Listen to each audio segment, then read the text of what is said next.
Rolling. Hey, everyone, back again, and Bo Belly. Hello. She's the most Michelle Bo Belly. So we're doing our second book club. This was from March, I believe. It was our March book. Yes, it was March. First off, I just was wondering, did I miss it? Disasters this way? I felt like in the book, whenever they said disasters, it was spelled with an I. No, that's how they spelled it, but I don't know. It was like supposed to be like a play on tongue, I guess. So it's not like they're actually a disaster. They're more like a group that causes disasters. Right. Well, but I figured in the book when they explain still, when they're like, we're the disasters, they still explained it with an I. I feel like in no point in the book did they ever spell it like this. So I'm very idle. Maybe. I actually didn't take note of that. I thought they did it once without it, but maybe they didn't. Maybe they're just trying to do it like in the later books. Because apparently there's like more than 3 books in that series. Oh, there already is? Yeah, I was looking it up on the thing. I don't know if they've actually come out or if they are in the works of being set out, but apparently this is the beginning of a series. And then knowing how these mother-daughter duos work, I'm pretty sure they're going to milk it for all it's worth.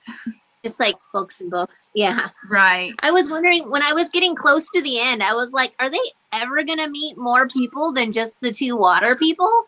But I was actually waiting for the 3rd set of people, which obviously will happen in another book. Right, but I just was like, they have to be sequeling it if they already don't have right it. So my first impressions is this was basically like a watered down version of the House of Night books. I feel like maybe because I was younger when I read the House of Night books, but I liked them more. I think just because their writing style is very colloquial, very slang. Yeah. It's like some of it's okay. I really did not like the protagonist in this book. Oh gosh, I hated almost all the characters in this book. Not gonna lie, like I hated almost all of them. I guess the one that I liked the most, which is still like a super cheesy one, was the grandpa. Like I kind of liked him, but at the same time, like he was really cheesy. But yeah, and we're also obviously going to talk about it. So if you haven't read the book and are going to, you're going to get spoilers in this. Yeah. But yeah. So I liked the grandpa until the end. I'm luckily I'm a billionaire and have a jet. Let's go, kids. Like pretty much, yes. Like yeah. It was a little bit too coincidental, the whole movie. Like I did my notes this time. So like first off, the first thing I noticed was like, and they were like really into the elementals, the 4 elementals, which was very much like the House of Night, where the difference though is House of Night had the 5 elementals and here it was only the 4. So they were missing spirit in this book. But like right off the bat, that's what they were on. And to me, because I reread the House of Night books over the COVID summer, so I just kept seeing parallels after parallels from the 2 books, like love triangle kind of parallels versus like just the really immature writing. Because I guess they know it sells, although maybe they don't. They do and don't. Well, if it was at the dollar store. Not necessarily. It could have been just overstock. Because, I mean, if you go on Amazon, this still sells for like $20 on Amazon. Mine says it's from Walmart, and it was $13.98. Yeah, so like if you look on the back of mine actually says $19.99 US and $25.99 Canada. So like when I went on Amazon, I think I saw it for $19.90 or something like that. But even still, it was really incredibly cheesy, and I hated how they had to make the main character, male character, he. or not Heath. His name is, I want to call him Heath because that's what he reminded me of. His name is Tate. His name was Tate, and I hated how they had to make him like another Heath. Like, even to the point where in the section when he was talking to his mom was almost too cliched talking to, like, this is the quote. Tate, you're a smart, educated white man. Don't be entitled jerk. Be unexpectedly kind, and you'll never go wrong. If you ever err on the side of kindness, and also be a feminist. That'll really baffle them. So I was like, not only are they trying too hard to be woke, but they're also trying to milk the whole, like, he's an all-American white bread boy. Like, yeah. It just felt like too pushed. Like, you know, you're not a racist, you're not a bigot, you're an all-American white boy who happens to be a feminist. I didn't quite take it, but I felt like he was unrealistically sweet for like a teenage boy. He was until halfway through the book. When he suddenly became I feel like the entire book. No, because like halfway through the book he was like kind of like puppy dog dumb sweet, and then halfway through you find out, no, really, I'm a genius who knows biochemistry. Yeah. Yeah, and I also feel like you don't hide your good thing. If you're trying to impress some girl, you're not, she likes. Right, you're not going to automatically just like default to Sports Illustrated as your favorite book. Yeah, he was an unrealistic character, but they all were? I guess it's nice because he's like the Prince Charming. Yeah. I just got super irritated by Foster. Like, she was a really like, whenever I was reading parts that were of you, or she was involved, I would kind of want to stop reading and not want to get back to it. But when it was other characters, like, I was okay reading it. Yeah, I see that too. Like,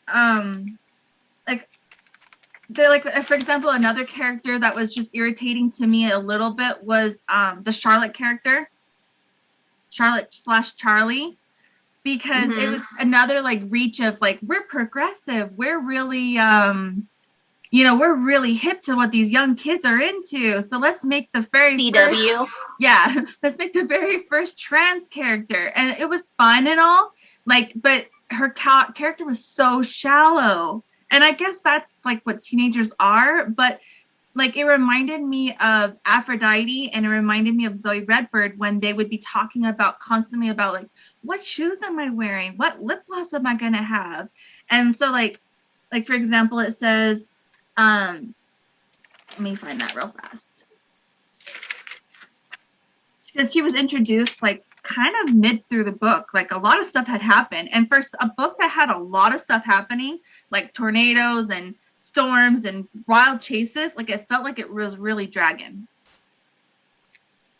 Yeah, I feel like you said, all of the characters are not very well rounded out characters. I feel like they're like, especially for the girl that's transitioning, I feel like she'd be a lot more bitter and not just like, super sweet to everyone.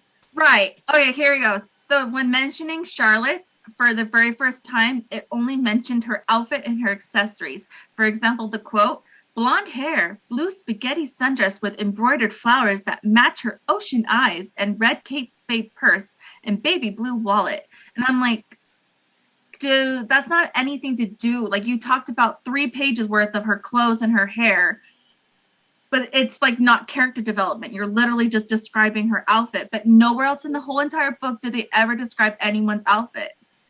Like, they only did it for her. Yeah. Maybe it's because of her though. She has to make sure everything about her is perfect.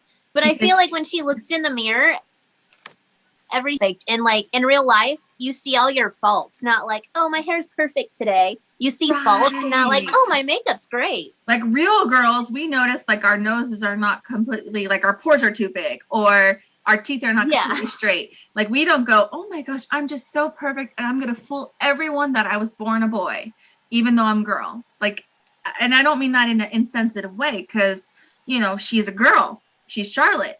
But I mean, it was like she was trying too hard in a way, but also in a very shallow way. Like it wasn't even like how she felt on the inside or how she knew she was a girl. It was more of like, well, I'm wearing a really cute dress and I look cute, so I must be. And that just kind of demeans girls a little bit, I guess. Like, that's not what it means to be a girl. I think they just didn't develop these characters too well, but with the speed that they shell out books, I guess they're not going to round out every character. It is meant for teenagers, and we are in our 30s, so. But, like, another thing is like, they even had to have the grandma situation. So with Charlotte, she had her grandma. Her grandma's name was, it was something really cheesy, like, what was it? Right here. Grandma Murdy. And it reminded me of Grandma Redbird and Zoe, and how, like, the mother and father didn't approve of Grandma Murdy. Of Charlotte, but Grandma Murdy did. Where, like, Zoe Redbird's parents didn't approve of her because she was going to be a vampire, but yet Grandma Redbird did. And it was just kind of like, I kept seeing parallels. It was almost like, how can we write House of Night without making it House of Night? Yeah. I was irritated with illustrations, but I was also irritated with how they were different than the book. Like, they keep claiming that she's a redhead with giant boobs. Right. And then this is like a 12-year-old girl.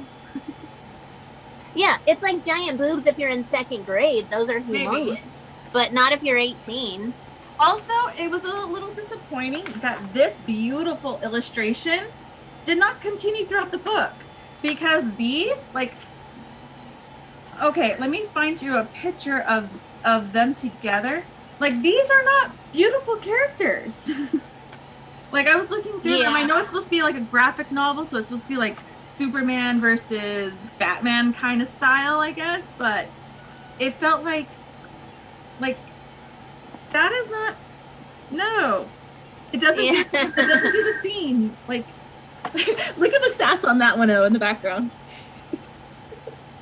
Yeah. Some of the sections, like that one, I wondered why, like, if you're going to pick something to draw, why draw that moment? Like, it just didn't fit what I felt the characters, one, should look like. Like, this is a blonde. That's no way a redhead. Yeah, well, but they also can't, in black and white, it's hard to show that. True, but then, like, shading? Yeah. Yeah. I don't know. And then, like, so the pictures didn't do anything for me whatsoever. It didn't add to the story. It was just like, okay. It did make me in because Charlotte is just as big as the men, but then so is Foster. True. So that's, yeah, I don't know. And then, like, another thing that I noticed was it was just too convenient the way they set up their characters. For example, Grandpa, G-Paw, Linus Bowen, like, he just happens to be a molecular scientist who understands all the work that was done, and he can figure out by reading all the notes that were secretly on the internet how they were genetically modified and through the elements. Well, and that the grandpa just believed it.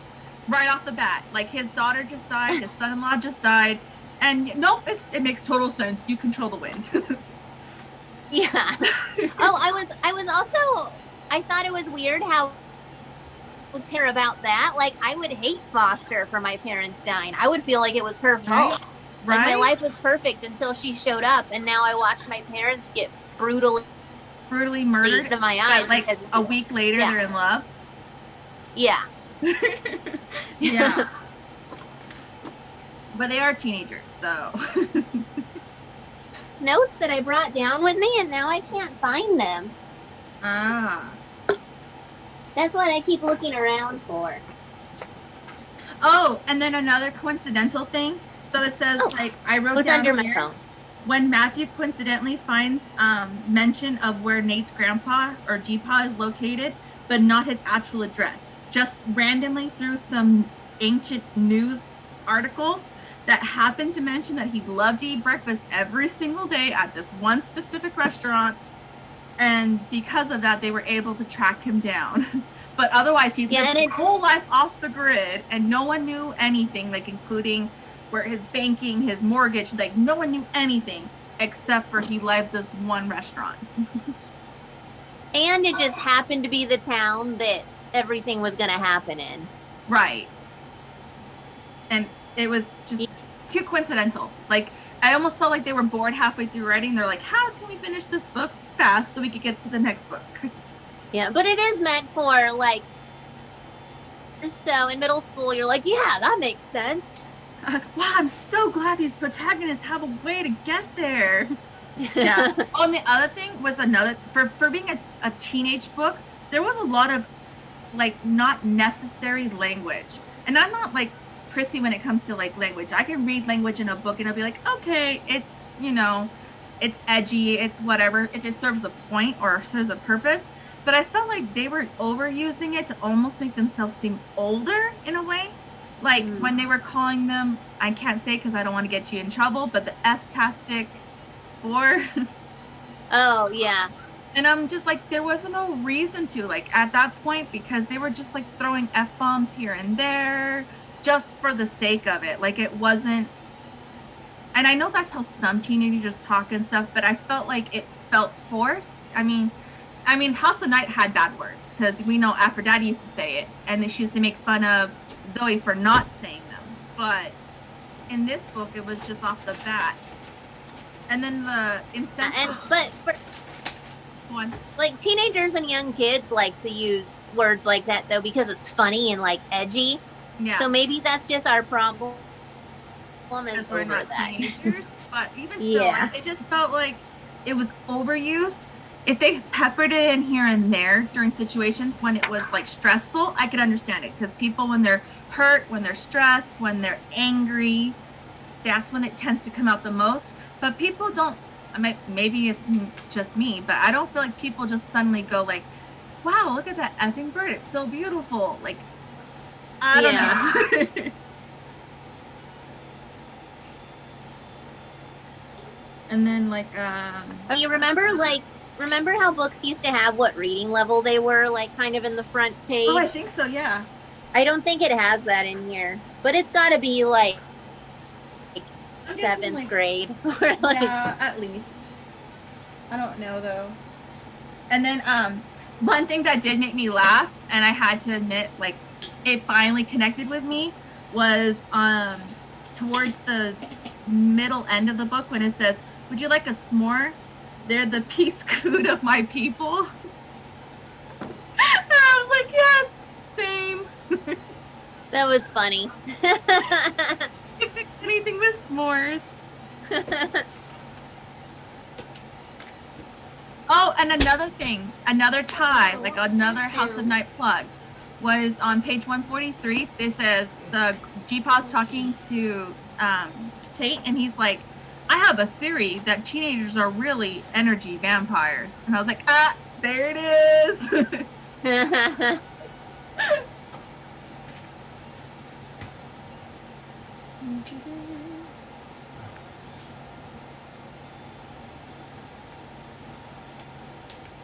Oh, and like the other thing, so with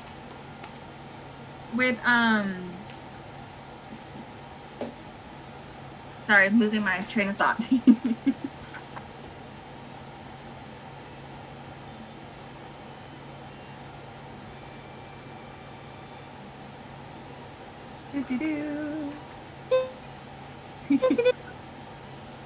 Oh, so with Foster, it reminded me of like how she was so mad that he kept calling her a bitch. And yet the first thing she says before she has a chance to talk to him when she's finally learning his name is that he's a douche hawk. I'm like, yeah. What do you expect anyone? You just murdered his parents, even if it's by like coincidence or by like happenstance. You murdered his parents. The first thing you say to him is when he's telling you he's was it Nighthawk? He was Nighthawk. Nighthawk or something like that, yeah. And then he was like, he can see in the night, I think. Yeah, and then the first thing you say is, what, you're douche hawk? Like, okay. how are people not supposed to make that conclusion? And so she gets like aggressive towards him just because he called her like one time a bitch.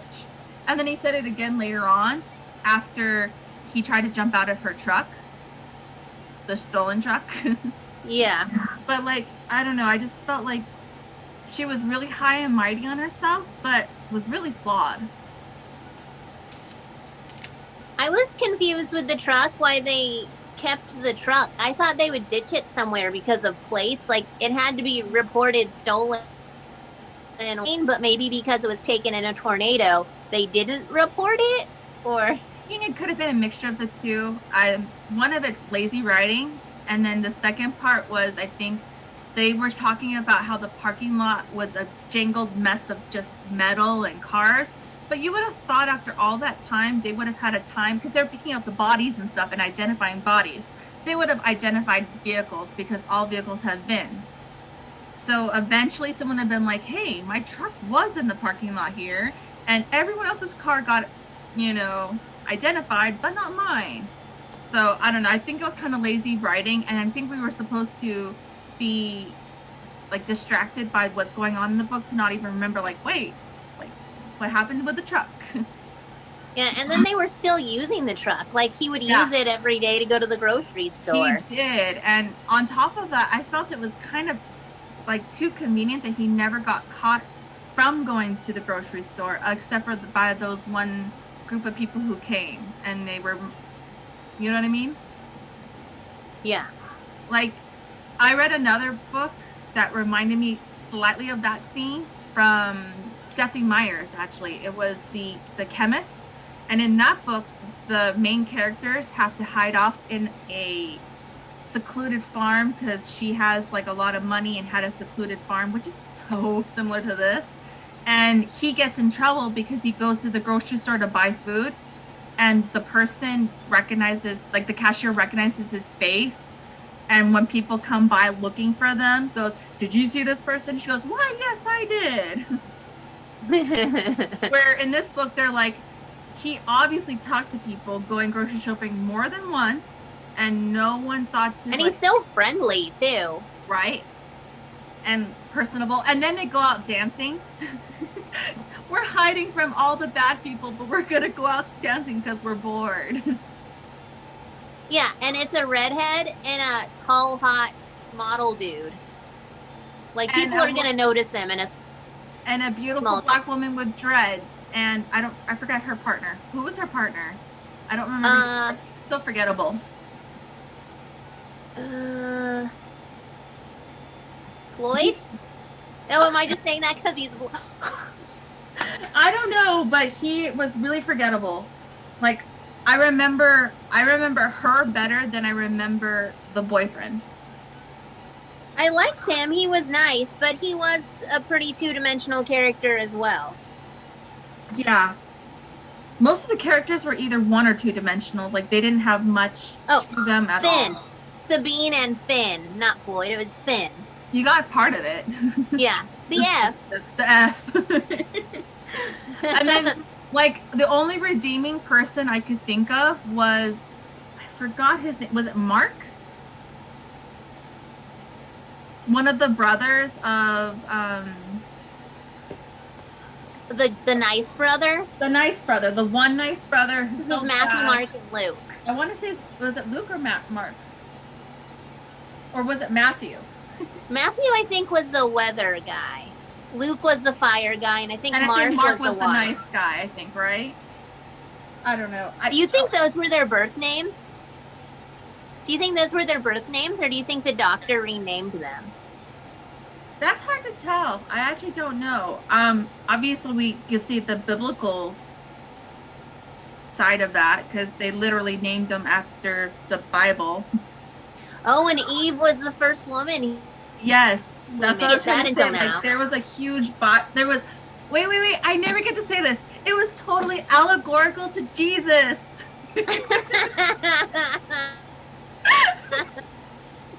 High school English teacher. Oh, yes. Stupid wheelbarrow. All these years later, I'm still bitter about that wheelbarrow. But yeah. I remember we were in class, and then the Lop like raised her hand and was like, "Oh, I think it was allegorical." Like you're like, "Oh my gosh," because everything was pretty much. It could literally have been like in Siddhartha talking about Buddhism. I think it's allegorical to Jesus. Why, yes, you're right. No, it is not. Stop.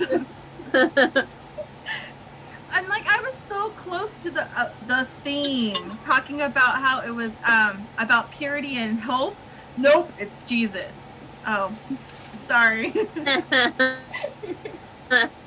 Yeah, so I saw that though, obviously with Eve, Mark, Matthew, and Luke, but I'm not sure how they were supposed to tie that in, or if they're just trying to be clever. You know? Probably just think maybe they'll tie it in later. It has to be the doctor name. Although I don't feel like parents across the world. No, but I also think it would be kind of cool if in the later books they tied that into spirit, and then it would be the 5 elements. It would be cool, but then I feel like that's making it too religious for these authors to use.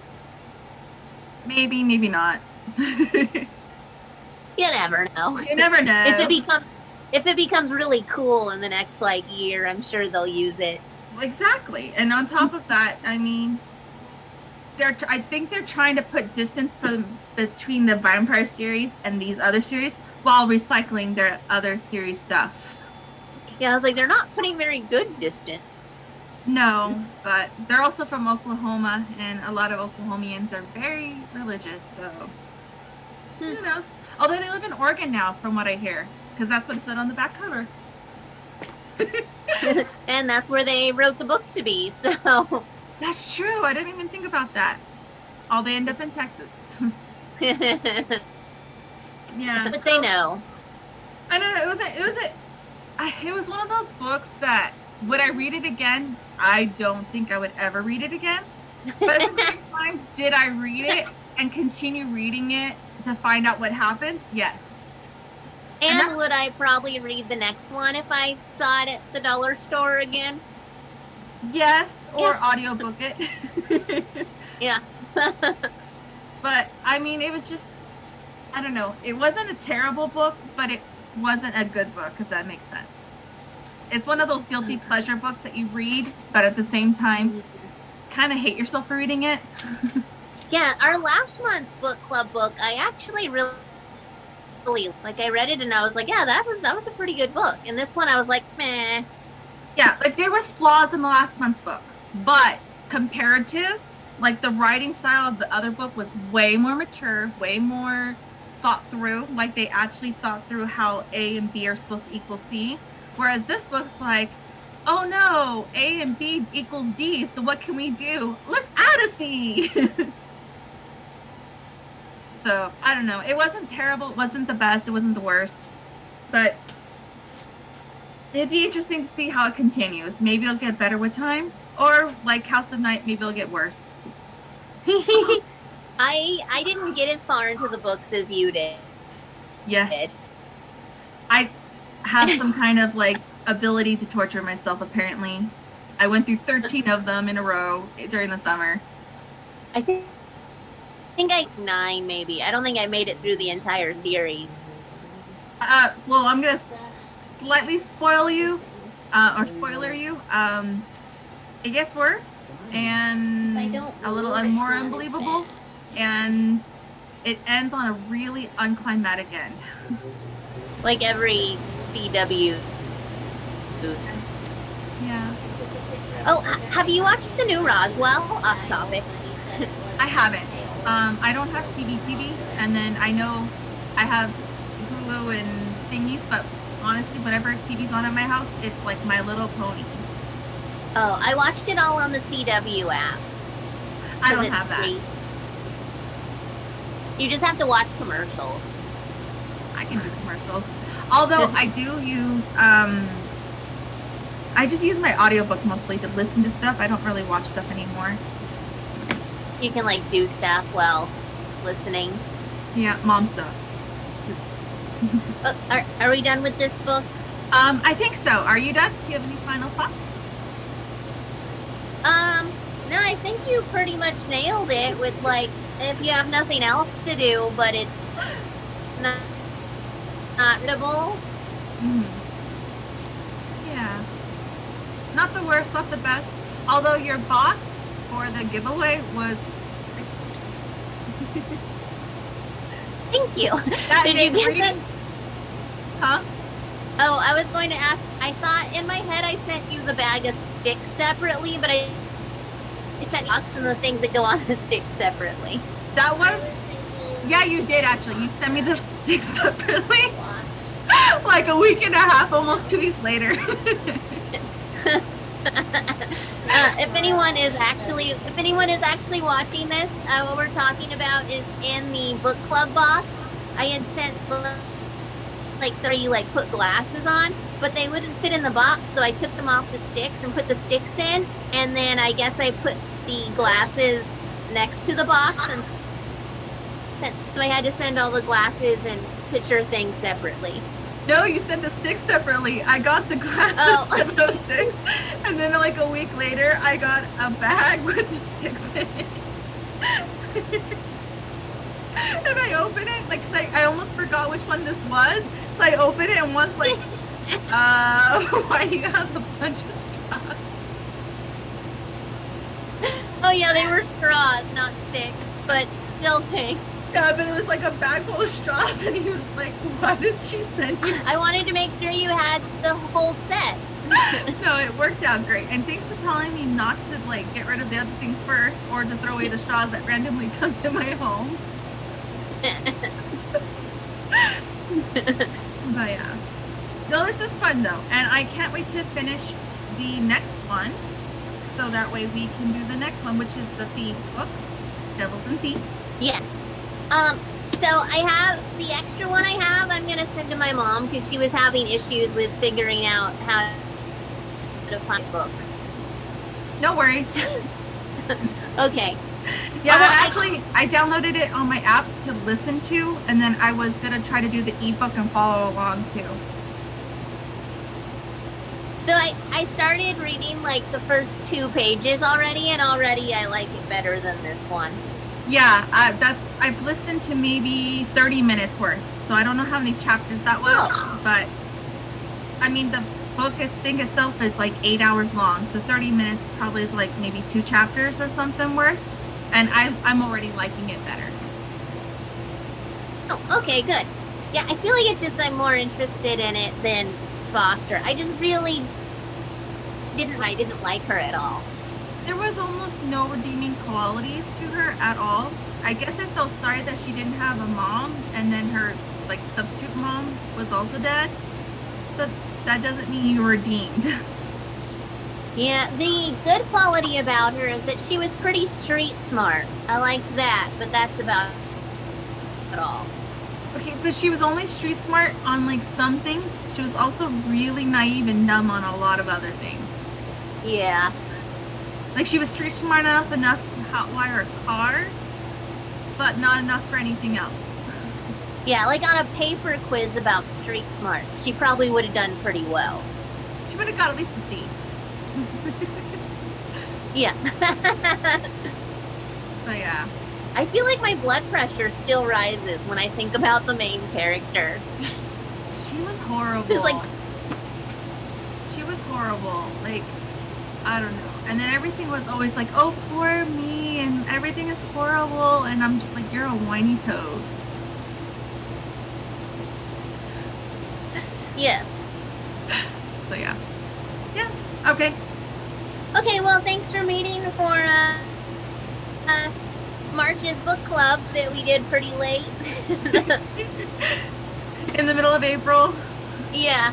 So April's book club book will month, and I'm still creating the box for May's, but I am excited about some of the things I'm going to put in it. I'm just making some of them, so it's taking...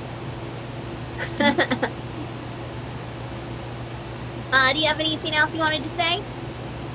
No, but thank you for having me in your book club.